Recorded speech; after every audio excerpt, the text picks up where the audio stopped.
करीब 2.5 घंटे की तलाश के बाद आखिरकार मुझे वह ब्लैक मांबा मिल गया। उसका पूरा शरीर कोयले की तरह काला था और वह कब्रों के बीच एक पेड़ की छाया में कुंडली मारकर बैठा था। उसे देखते ही मुझे समझ आ गया कि यही मेरा लक्ष्य है। तभी पास से एक धीमी म्याऊं की आवाज आई। एक मोटी काली बिल्ली की नजर भी उसी मांबा पर पड़ चुकी थी। उसकी आंखें चमक उठी और वह बेहद धीरे धीरे शिकार की तरफ बढ़ने लगी। जैसे ही दोनों के बीच की दूरी 30 सेंटीमीटर से भी कम रह गई, ब्लैक मांबा बिजली की तरह उछला। अगले ही पल बिल्ली और सांप एक दूसरे में उलझ चुके थे। कुछ ही सेकंड में लड़ाई का नतीजा साफ हो गया। ब्लैक मांबा भागने की कोशिश कर रहा था, लेकिन बिल्ली इतनी आसानी से अपना शिकार छोड़ने वाली नहीं थी। उसने अपने पंजों से लगातार वार किए और कुछ ही पलों में मांबा मौत के किनारे पहुंच गया। जैसे ही बिल्ली उसे खाने के लिए सिर उठाने वाली थी, मैं अचानक झाड़ियों से बाहर कूद पड़ा। बिल्ली घबराकर लगभग 1 मीटर पीछे हट गई और गुस्से से मुझे घूरने लगी। मैंने उसकी तरफ देखा तक नहीं। मैंने मरते हुए ब्लैक मांबा को एक हाथ से उठाया और तुरंत समय देखा, 6:59। मैं बिल्कुल सही समय पर पहुंचा था। बिल्ली अब भी वहीं खड़ी मुझे घूर रही थी। अगर मैं बीच में नहीं आता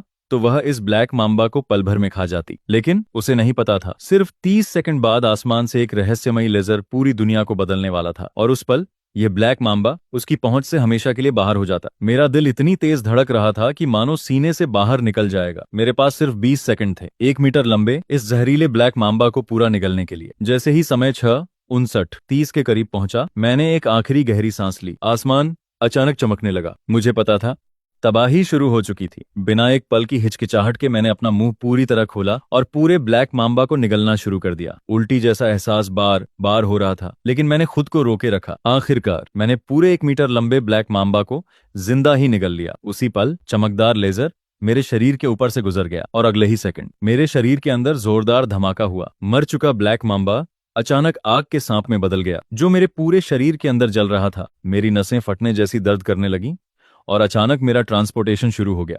ऐसा लग रहा था मानो मेरा पूरा शरीर आग की लपटों में जल रहा हो।